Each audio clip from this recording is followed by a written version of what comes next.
things change in time. In a moment in time, in 1945, everything changed. The desert of central New Mexico, an area called the Jordana del Muerto, the Journey of Death, named by Spanish conquistadors because if you ran out of water here, you did not survive. This place is now known as Trinity's Site. In a moment in time, at this spot, in July 1945, things changed. In the instant of what happened here, the length of a war changed, along with the course of history. It began years before and thousands of miles away.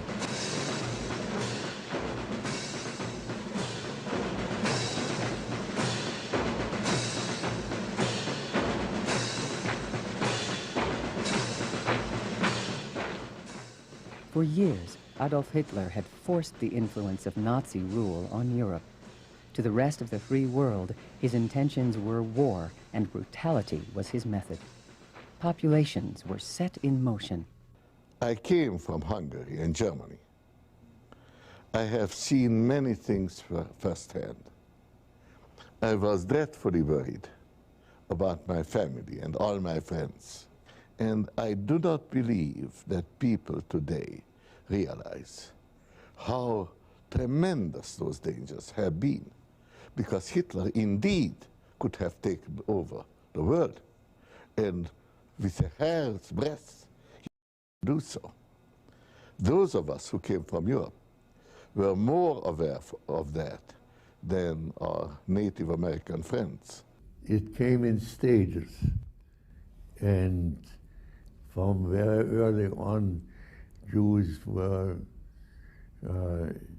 arrested and put in concentration camps. So certainly the loss of jobs was well documented and kept getting worse. So I think there was no question that I should emigrate. There were other scientists from the best universities and scientific institutions in Europe seeking also to get away. When they fled the Nazis, they brought with them an international relationship of friendships and acquaintances, along with research they had been doing on a relatively new field, that of nuclear fission. It had been discovered in Germany in 1938 and was an emerging field that promised massive amounts of energy. But there was also the thought that it could deliver that energy as a bomb, a single massive amount of energy that could destroy a city. And we knew that there were a number of very competent physicists and chemists available, so that made us concerned that we might be too late. Well, the war just began 4 months earlier. So we knew it was going to develop into a terrible world war. And this coming at that time seemed a fateful move. It was. And we immediately saw no one's mind was on anything but how can this be used for war? It gradually became clear. It's quite possible to make an explosion from this. It was this concern that led refugee German physicist Leo Szilard to reveal that possibility to the U.S. government. Together with Albert Einstein and Edward Teller, he composed a letter to President Franklin Roosevelt. It told of a terrible possibility. Germany had the talent and the knowledge to research and develop an atomic weapon. Delivering the letter to Roosevelt on their behalf was economist Alexander Sachs, a friend of Szilard and economic advisor to the president. Roosevelt said, "Alex, what you are after is to see that the Nazis don't blow us up." "Precisely," Sachs said. "This requires action," Roosevelt told an aide. Intelligence reports from Europe indicated the Nazis were working on such a weapon, but no one knew how much effort they were devoting to it. The one certainty was that if Hitler developed the bomb, he would win the war. The letter to Roosevelt paved the way for the creation of a top-secret military project, one that would have the highest priority and tightest security. It would be named the Manhattan Military Engineering District. When finally we began to do something in participating in the war effort, it was a relief. The project was massive, to design and build a device that existed only in theory from material that didn't exist in any quantity under unprecedented secrecy by people, many of whom were not even U.S. citizens. It was known that the nucleus of one form of uranium, isotope 235, would split when it absorbed a neutron. When this happened, energy was released and more neutrons were created that struck and split other nuclei. When it happens continuously, it's known as a chain reaction. No one knew at the start how much fissionable material was needed to support an explosive chain reaction. That volume would be known as the critical mass. Another element, only discovered in late 1941 by Berkeley nuclear chemist Glenn Seaborg, also had the properties to explode in a chain reaction under the right conditions. Seaborg named it for the ninth planet from the Sun, plutonium. The isotope we produced was plutonium-238, produced by the deuteron bombardment of uranium. Then a month later, joined by Emilio Segre, we identified in this room the isotope of importance, plutonium-239, and isolated it so that it could be have its fission properties measured at the 37-inch cyclotron. General Leslie Groves of the U.S. Army Corps of Engineers had just completed a major project, the construction of the Pentagon. It had been his desire to accept a combat assignment overseas. His superior officer told Groves the Secretary of War had selected him for an important assignment in Washington. He was appointed as the head of the Manhattan Project. General Groves was a very difficult man to sum up. But again, the same thing appealed to me of General Groves that I think appealed to Groves about Oppenheimer. His enormous devotion, determination to get the war over, to do what he could. Italian physicist Enrico Fermi, working with Leo Szilard in a space underneath the University of Chicago Stadium, assembled a large pile of graphite blocks with lumps of natural uranium in it. In December 1942, he succeeded in bringing about the first man-made, controlled nuclear chain reaction. Now that controlled fission had been accomplished, it could be studied and the next steps could proceed. Robert Oppenheimer was a highly respected 38-year-old theoretical physicist in 1942. He had been closely examining the development of fission science. In October of that year, he was at the University of Chicago when Groves came through on his first inspection tour. In conversations with Groves, Oppenheimer discussed the need for a central facility and other details. Groves saw something in him, a leadership, and an understanding of what needed to be done. I first saw Robert Oppenheimer when I became a graduate student at Berkeley. His reputation for brilliance and for clear explication and the rest was already strong, but he had a reputation for being very quick and easily able to quash a questioner or an objector or anything of that sort. And it was very difficult to interact with. Oppenheimer was a difficult human being. He was extremely intelligent, extremely quick. He understood everything when I had just a glimpse of what was being talked about. Groves selected Oppenheimer as the leader to bring the elements of the Manhattan Project together in one place. Oppenheimer came to the project with an immediate controversy. His security was questioned because of college acquaintances with communism. In the time before the war, he had been very leftish. Groves overrode all objections and stayed with his selection. Everyone's surprised. No one thought he would undertake such a task. And it's amazing that General Groves would have done that. When I met Groves, I began to realize they were very different persons, very different views of the world. But they both had an intensity of determination, and that's what I think won over Groves. Oppenheimer, at once he could see Oppenheimer was a man who understood every part of the job and who was determined to get it done as best as he could. Groves wanted to compartmentalize each of the different divisions. Oppenheimer immediately disagreed. To him, progress was made through interaction. Science was discovered through collaboration. He held weekly colloquiums, scientific meetings among the different science groups to exchange information to solve problems. And Oppenheimer insisted that everybody should be interested and should know and should contribute. The new lab would be devoted to experiment and engineering. Oppenheimer was a theorist. To me, the theory is the explanation of the observations, putting them in a framework that convinces us, yes, we do know how a star works. We do know how a supernova explodes. But every single bit of physics that goes into understanding our universe has first been tested out right here on planet Earth. And that's what an experimentalist does. He tests whether those laws really hold up. And they're not laws that Congress can repeal, I assure you. The best scientific talent in the country, and even from outside the country, would be working at what would be known as Site Y. But where?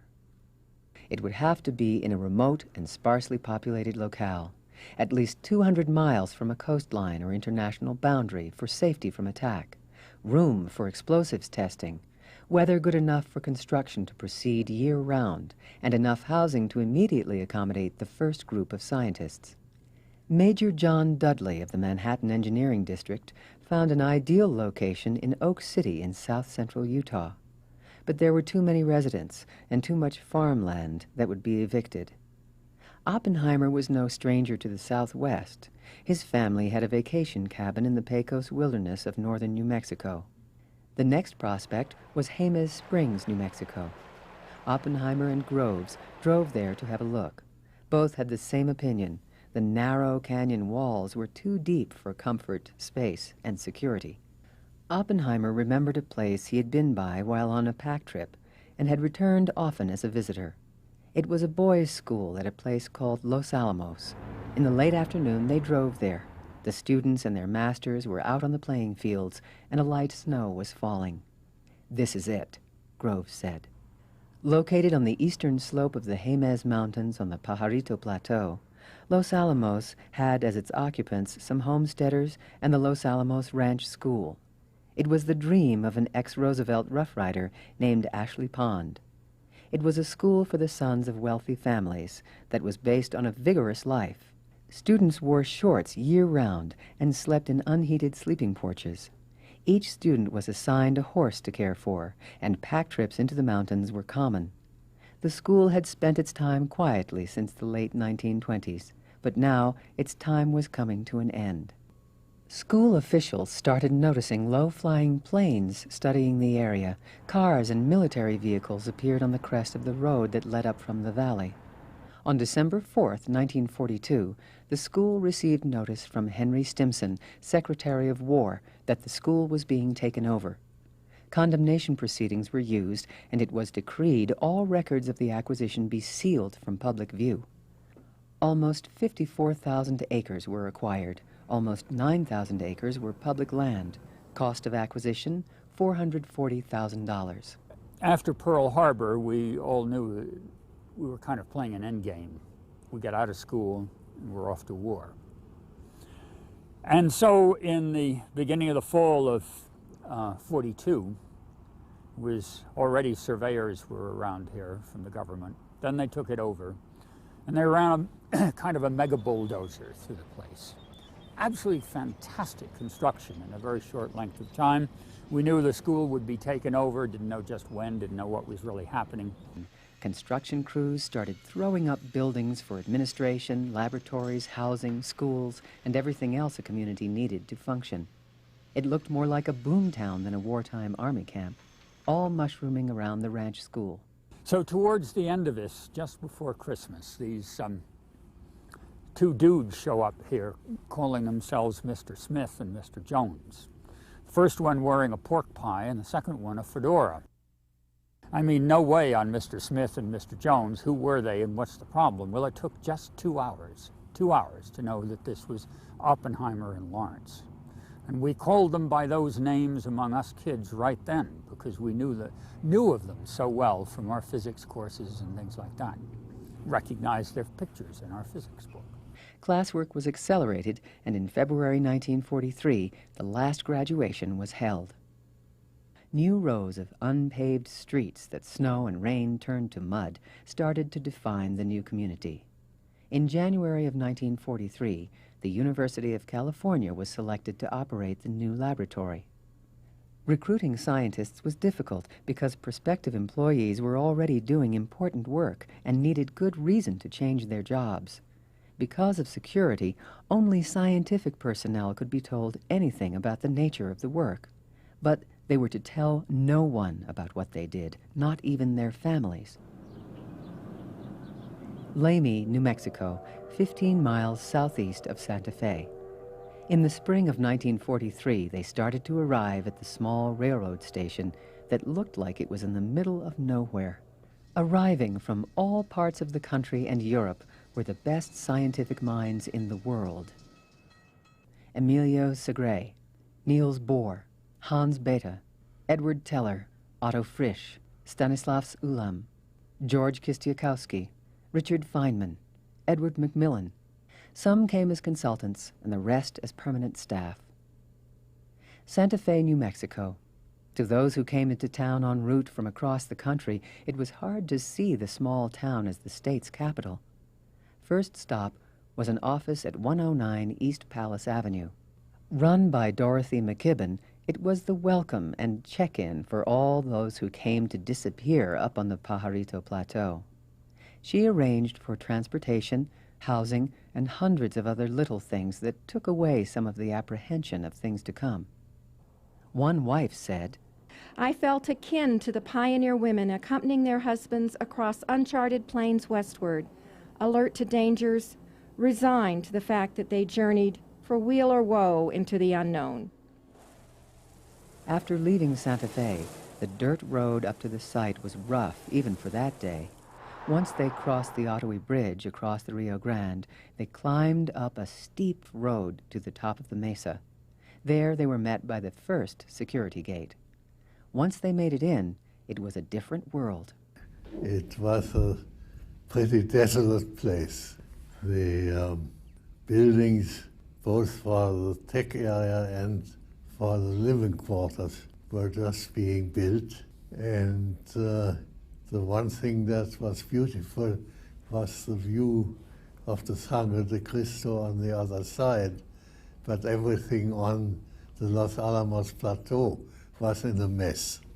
And my wife and son came 2 or 3 weeks later. I stayed in the big house, and it was sort of a mess. It wasn't easy to sleep.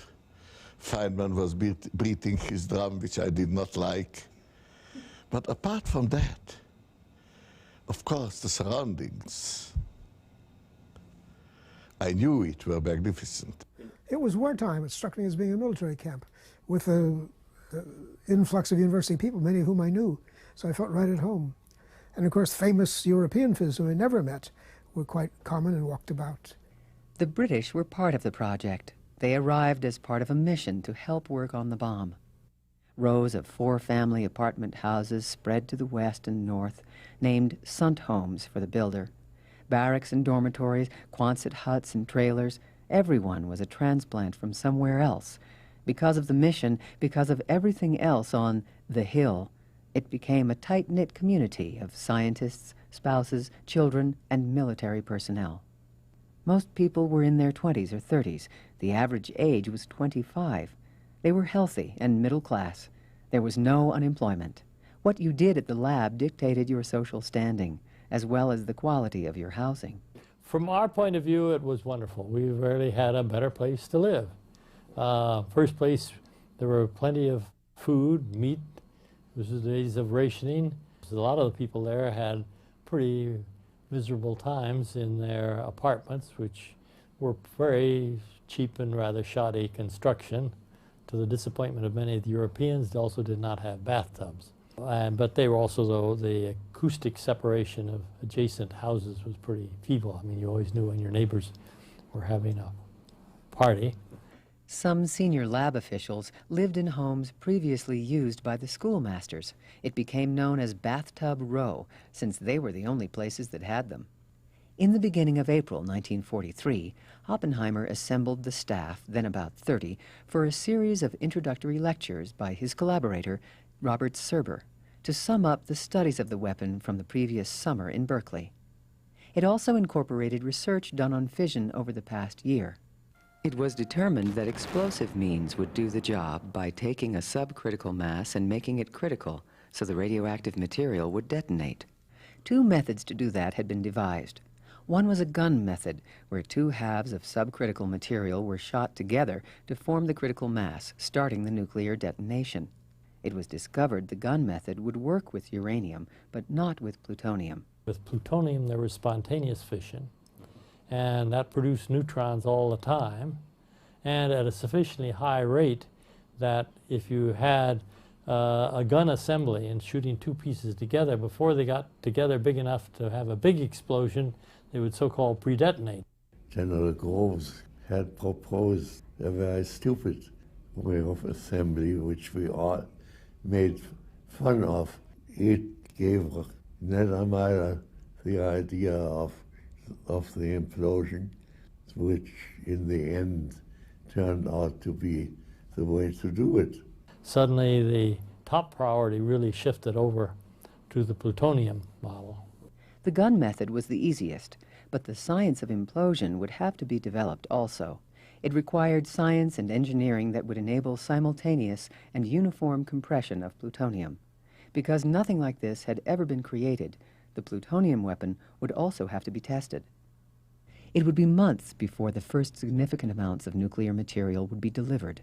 Before that could happen, there were many questions which came down to the central problem: how to make the fissionable material, the uranium-235 or the plutonium-239, release their energy efficiently, at the right time, in a casing an airplane could deliver. One of the biggest problems was extracting U-235 from U-238. That was the job of the plant at Oak Ridge, Tennessee. A gas diffusion method was used where thousands of stages of the operation, thousands of miles of piping, and hundreds of acres of barriers were used to produce the metal from uranium-enriched gas. Also used were an electromagnetic separation and thermal diffusion method to produce and refine the material. Oak Ridge employed thousands of workers. A team had also been assembled in Chicago by Glenn Seaborg to devise a method for extracting plutonium. Hanford, Washington was selected as the location to build reactors for its extraction. But Hanford depended as much on chemical separation as it did on the reactors. The chemistry was Glenn Seaborg's, massively scaled up from his University of Chicago team's ultra-microchemical work. We had been working with what you call tracer amounts, invisible amounts detected by its radioactivity. But we couldn't deduce the chemical properties with certainty that way. We needed to work with actual ponderable, weighable amounts. And that's why we produced weighable amounts of plutonium in this way. This meant that we had to work, I say we, are the chemists working with me, on what they call an ultra-microchemical scale. Slowly, the material started coming to Los Alamos in September 1944. For those in Los Alamos who were not part of the project, life also continued. All mail to Los Alamos came to P.O. Box 1663 in Santa Fe. Everyone had the same address. Babies born at the lab had it as their place of birth.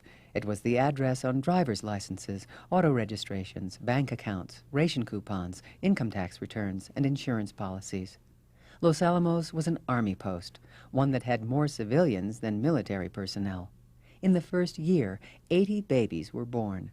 By 1945, there were over 300 infants at the site. The births got to be so much of a concern to General Groves, he almost literally ordered Oppenheimer to stop the population explosion.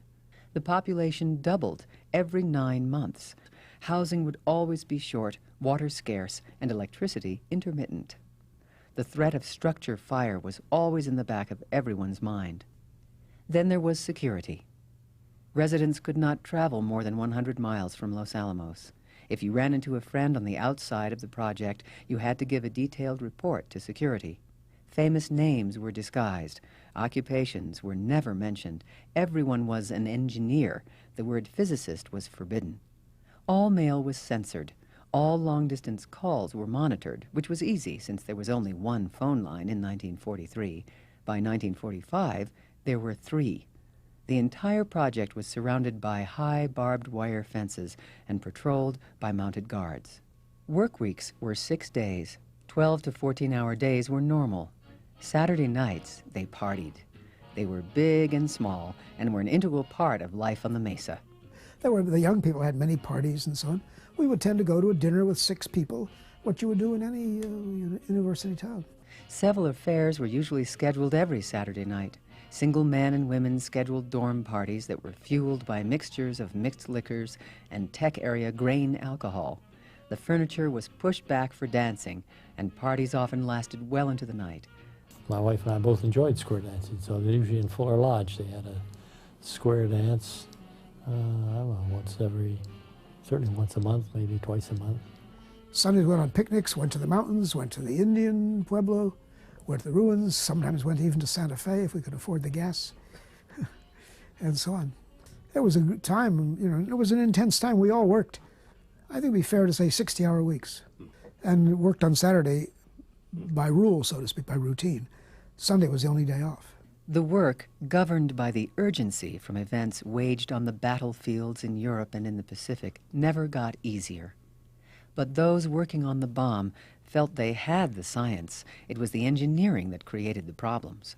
I think that a myth has arisen, partly just due to the circumstances, which is how difficult it was, what a feat, what intellectual feat it was, and so on. Some of that is self-serving. The scientists like to say it was difficult, and it looked difficult, but it wasn't very difficult. I entirely agree with Phil Morrison on this point. It was engineering. Work on the gun-type weapon moved ahead, but work on the implosion weapon was slow, frustrating, and at times seemingly hopeless. Detailed quantitative data on the effects of such a new weapon was needed. No one knew exactly how powerful the weapon would be. In late 1943, planning for the test was begun. The site that was selected was on the Alamogordo bombing range in central New Mexico on the Jornada del Muerto. It was 210 miles south of Los Alamos, 27 miles from the nearest town, and 12 miles from the nearest inhabitant. In November 1944, construction of the base camp began. The test was initially scheduled for July 4th. The activity at the test site increased despite things like snakes, scorpions, heat, and dust. Herds of antelope and some range beef started to disappear, showing up on the menu. Hunting often took place with the aid of submachine guns. On April 12, 1945, President Franklin Roosevelt died. Flags across the country and around the world flew at half-staff, including the flag at the test site named Trinity by Oppenheimer. Sworn in to take up leadership of the country was then Vice President Harry Truman. Less than a month later, on May 8th, the war in Europe, which had been raging since 1939, ended with the surrender of the German forces. The race to beat Hitler in building an atom bomb was at an end. As worried as the U.S. government was about the Nazis developing a nuclear bomb, there had been no major intelligence effort to try and find out the extent of their progress during the war. But as the Allies advanced into Germany, a team of paramilitary operatives working for General Groves searched for evidence of the German nuclear effort.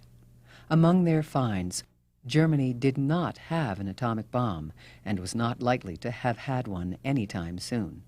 But there was still the war in the Pacific against the Japanese. The work at Los Alamos continued.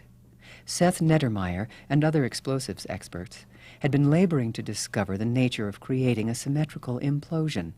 Lenses were created, explosive lenses that would focus the shock wave inward to compress the subcritical mass to critical. At S site, near Los Alamos, high explosives were mixed to form the cocoon the fissionable material would rest in. The molds for the lenses were the biggest problems. The molten explosive had to be cooled just right to prevent air bubbles, which would interfere with the detonation. The lenses required precision casting with machine finishing. Tolerances for the 100 or so pieces had to fit together within a few thousandths of an inch. Things still fell behind schedule. The test date was moved back. In order to accurately calibrate the instrumentation for the test, another test, one using only high explosives, was needed. A dress rehearsal of 100 tons of TNT was planned for. Hundreds of crates of high explosives were stacked on the platform of a 20-foot tower. Tubes of low-level nuclear material were scattered throughout the explosives to simulate the radioactive products of a nuclear blast. Everything was set to a scale to match the expected effects of the nuclear test shot. On May 7th, the high explosive was detonated. The orange fireball was seen 60 miles away. But what if the real test was unsuccessful? The fissionable material might be lost from the detonation of the high explosive surrounding it. The decision was made early on to contain any misfire inside a huge steel vessel. It was 25 feet long, 12 feet in diameter, 14 inches thick, and weighed 214 tons. It was called Jumbo. By the time it was delivered, though, production of the fissionable material had increased, and there was greater confidence in the success of the bomb. Use of Jumbo was canceled. Instead, it was hung from a tower 800 yards from ground zero. Senior scientists started a betting pool on the bomb's yield. I bet on the number that Rarita had predicted, namely 8 kilotons. Edward Teller bet high, 45,000 tons. I bet I was the only one who lost the pool because I bet too high. Practically everybody else bet too low. Norman Ramsey bet low. And I bet 0, and I think that was the most intelligent bet of any, because 0 included not only 0, but it also included the first 25 generations of neutrons. I mean, this is an exponentially growing thing, so it's probably the first 35 generations of neutrons. If it stopped anywhere along there, it would be 0 in the scale that they had. So I had the biggest number of, statistically, the best chance of winning. I think that gives you a bit of a quantitative estimate how very doubtful we have been at that time. And, you know, I cannot see into the souls of other people. I was very much interested, if not worried, what would happen. Los Alamos started sending down those who needed to be at the test site. But as the test date drew closer, there was a nagging uncertainty about whether the bomb would actually work at all. In a meeting before the test, Hans Bethe described all that was known about the bomb and what wasn't. Critchfield and I overruled Fermi, and that is a very dangerous thing to do, because Fermi was almost always right, but we overruled him, and so I felt uncertain for that reason. What was thought of during the war was, and very often we kept saying, maybe we'll come across some insuperable physical obstacle which prevents it from working. You can easily imagine those things. For example, a little delay in the emission of fast neutrons after fission. They would know only if the gadget detonated. 3 areas were of prime importance. First, implosion studies, the release of nuclear energy in the form of gamma rays. Second was damage measurement. And third was blast effect, earth shock, and radiant heating. Reinforced shelters had been built at 10,000 yards north, west, and south of ground zero for cameras to record and scientists to observe the blast. One camera, rigged by Berlin Brixner, would shoot color, the rest black and white. Besides running at normal speed, some would be running as fast as 8,000 frames per second. It would take pictures, and then it was fastened to a steel cable, and that would could be used to pull those cameras out of that area, which would be too radioactive to go in at all at that time. On July 7th, Norris Bradbury, who was group leader for bomb assembly, began putting the components through loading tests and assembly dry runs in Los Alamos. By the following Thursday, the 12th, assembly of the high-explosive sphere began at V Site. The next day, the pre-assembled explosives unit left for Trinity Site. 250 men from Los Alamos were already there. They were now working against time, along with everyone else still at Los Alamos. By now, plutonium delivered to Los Alamos had been shaped into hemispheres. On July 11th, they made the trip to Trinity, along with other components, in the back seat of a well-guarded sedan. But I remember being rather afraid of the fast-driving young woman who drove us down there with a convoy, who was a really high-speed, pedal to the floor all the way driver. That was the scariest thing. At Ground Zero, a 100-foot prefabricated steel tower had been built.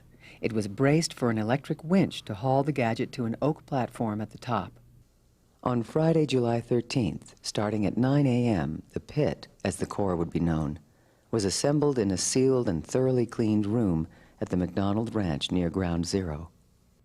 Before assembly began, a receipt was signed for the plutonium, value at least several $100 million. At the moment the receipt was signed, the test shifted to military control. Though the number of parts were few, assembly took several hours. The core was then taken to the tower. Final assembly of the bomb began in a canvas tent at the base of the tower. There were a few moments of concern when the core did not fit in the center of the device. But once the temperature of the bombshell and explosives equalized to the ambient temperature, the pit slipped smoothly into place. The next day, the tent was removed, and the gadget with its core was hoisted to the top of the tower. Only the detonators had not been installed. The openings where they would be inserted gave the bomb a bandaged look. We made measurements of that thing every few hours to see that it was behaving properly. Because it was the first one that had been left out of the laboratory for any length of time. And so somebody was there, and somebody in my group had to climb up and measure something and come back down again every few hours. The weather, still a concern, started to turn dark with thunder and lightning as test day arrived. It started to rain. Would the test be able to go on? Midnight, July 16th. Extraordinary. I mean, very hard to sleep, very hard to get your minds off all the things that might have gone wrong, very hard not to think about the implications. But, you know, we were consumed in the job, especially this crucial one, a test fire to see if this whole idea would work. And that was in everyone's mind, I think. Everybody was extremely excited to see if it actually would turn out to be that way, because no one really knew whether the thing would work or not. By 2 a.m., the weather started to look better. The shot, which was originally scheduled for 4 a.m., was postponed to 5:30. At 4 a.m., the rain stopped. At 4:45, an updated weather report came in showing improved conditions. The test was a go for 5:30. At 5:09:45, T minus 20 minutes, the master switches were unlocked. The countdown had begun. At viewing sites around Trinity, everyone was told to lie face down with their feet towards the blast and close and cover their eyes. We will all be given welder's glasses, not to be blinded. I took dark glasses in addition to welder's glasses. Then I put some ointment on my face, and then I put on gloves to be protected against all eventualities. They didn't allow many people, but they did allow me, and I looked with, I had one eye protected. I couldn't look with both eyes, and so I was looking with just one eye. There are three of us. One of the other people who was with us at that time was Ken Greisen, who later went to Cornell, who'd been in the explosive division. He'd done his work. And he was next to Robbie on one side, I guess, next to him. And I think Fermi was a couple over. Robbie was really getting quite excited, you know, what's going to happen. And Greisen was very relaxed. And Robbie said, Gee, aren't you going to get excited? I said, no, he's calm. If you've been doing a lot of work with explosives, you get fairly calm. I guess you have to. And he was fairly calm, and Robbie said, well, you tell me when you get excited. As the final minute approached, General Groves had thoughts of his own. The quiet grew more intense. As I lay there in the final seconds, I thought of what I would do if the countdown got to 0 and nothing happened. At the control point, General Farrell, Groves' deputy, wrote, "The scene inside the shelter was dramatic beyond words. It can be safely said that most everyone was praying. Oppenheimer grew tenser as the seconds ticked off. He scarcely breathed. At 45 seconds, the automatic timer was started. The test was now out of man's control. Physicist Kenneth Greeson, who was normally the cool-headed one, changed his mind. Minus 30 seconds, minus 15 seconds, minus 15 seconds. Greeson nudged Robbie and said, I'm excited. 5, 4, 3, 2, 1.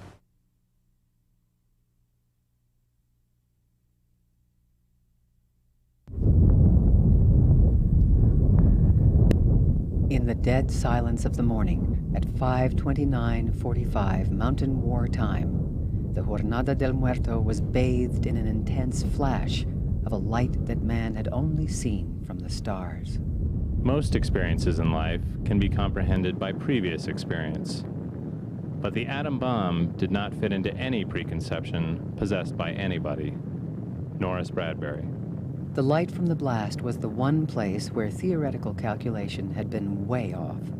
In the instrument bunker at 10,000 North, Berlin Brixner was caught off guard.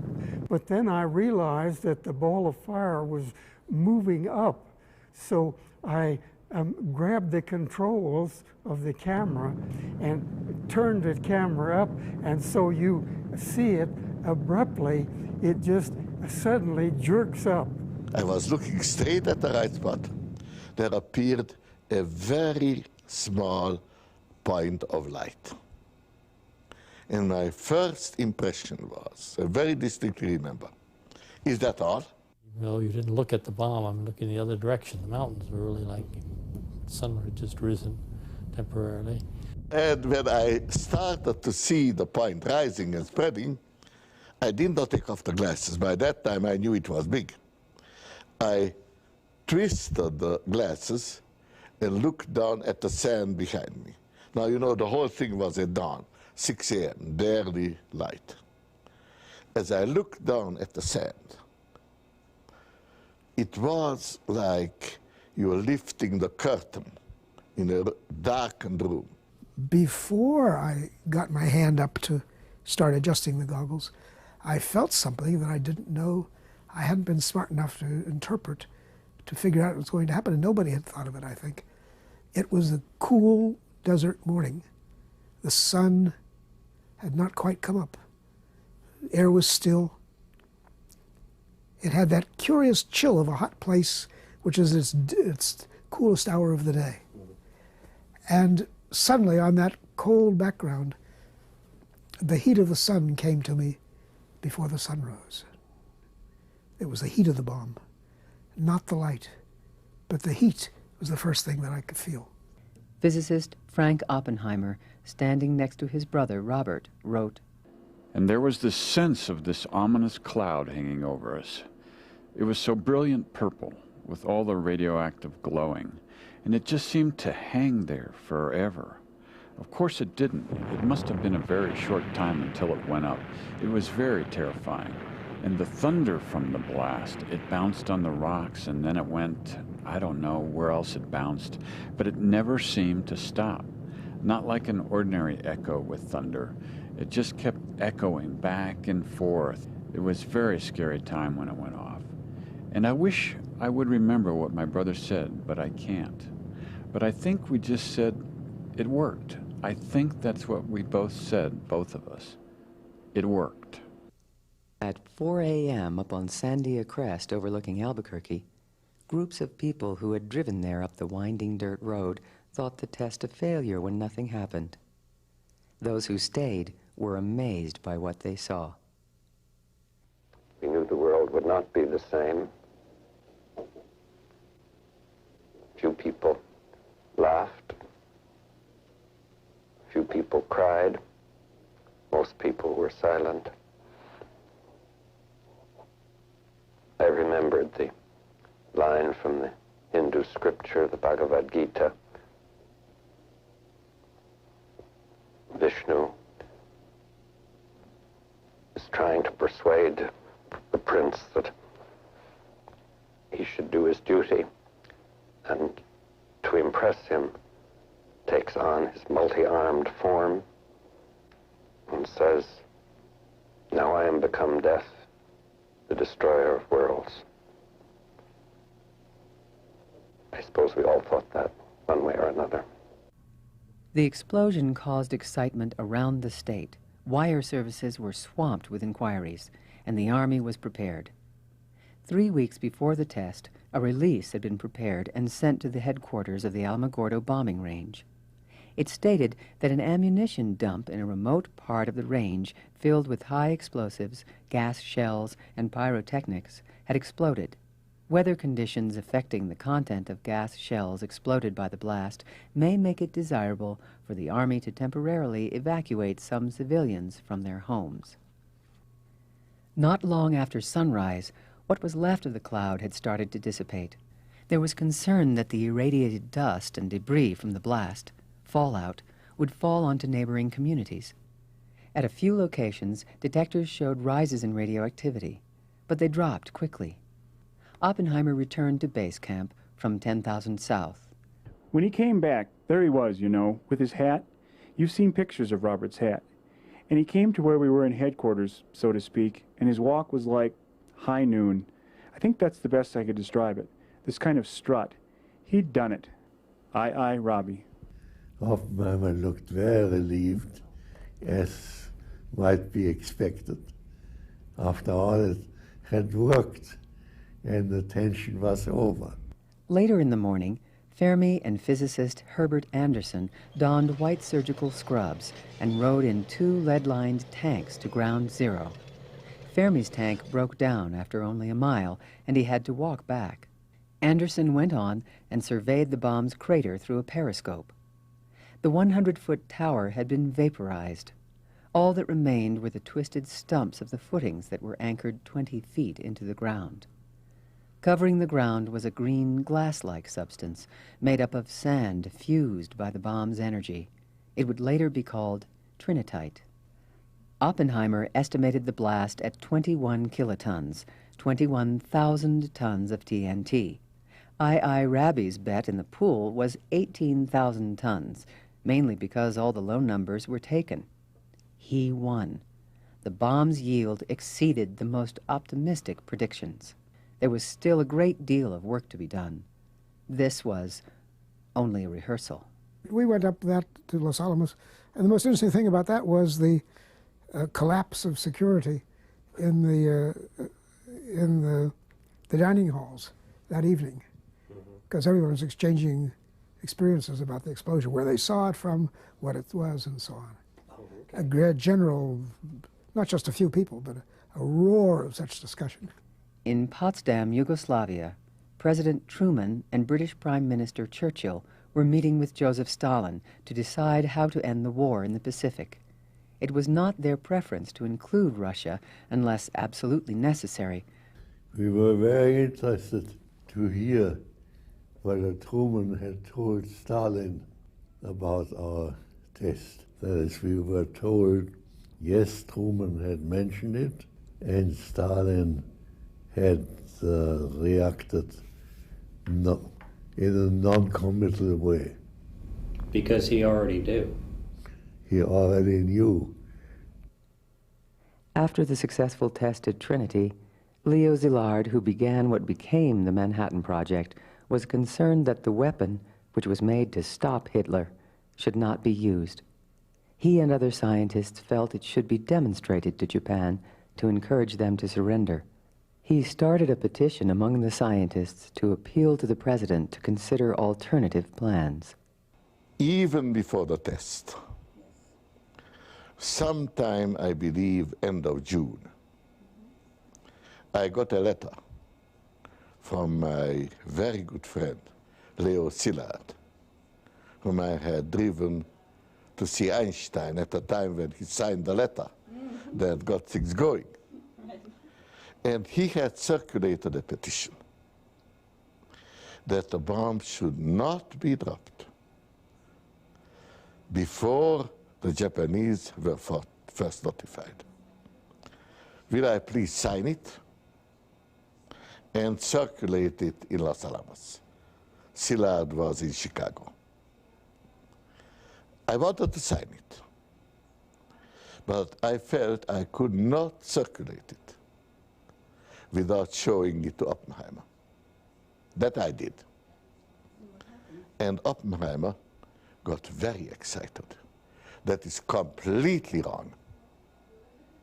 We scientists have one job: to solve the technical problems.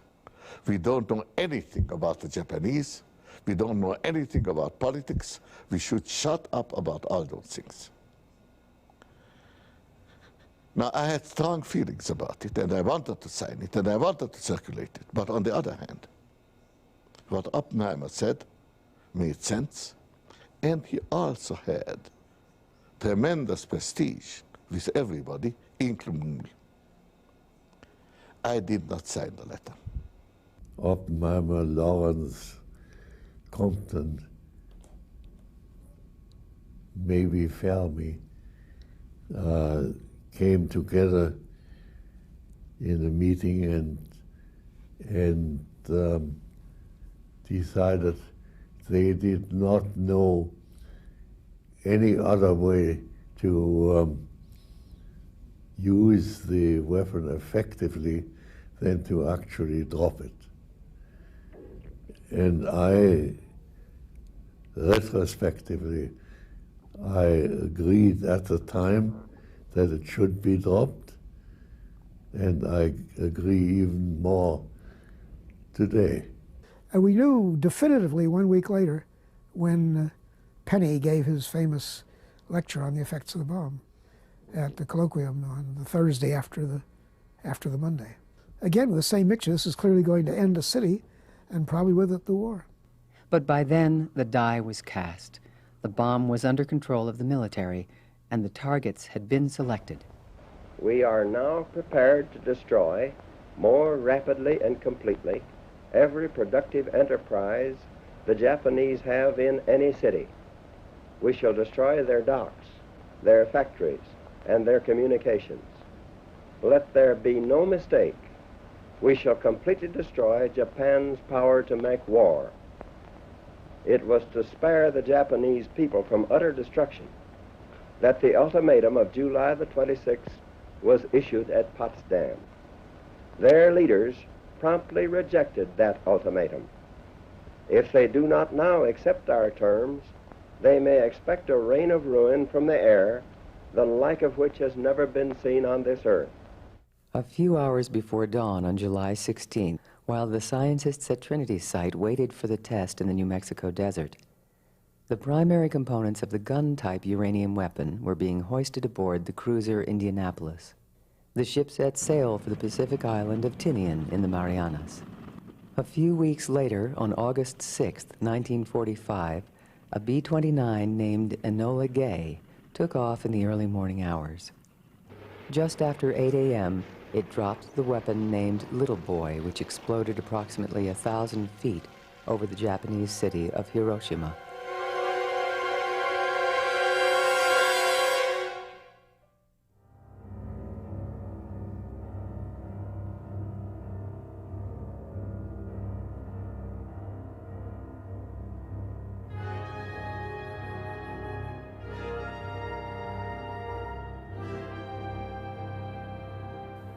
Three days later, another mission carrying the plutonium implosion weapon named Fat Man detonated over Nagasaki.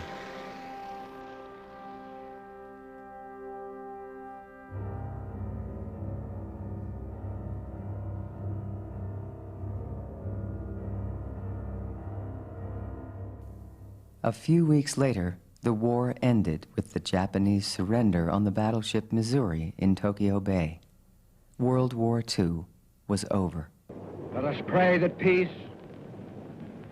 be now restored to the world, and that God will preserve it always. These proceedings are closed.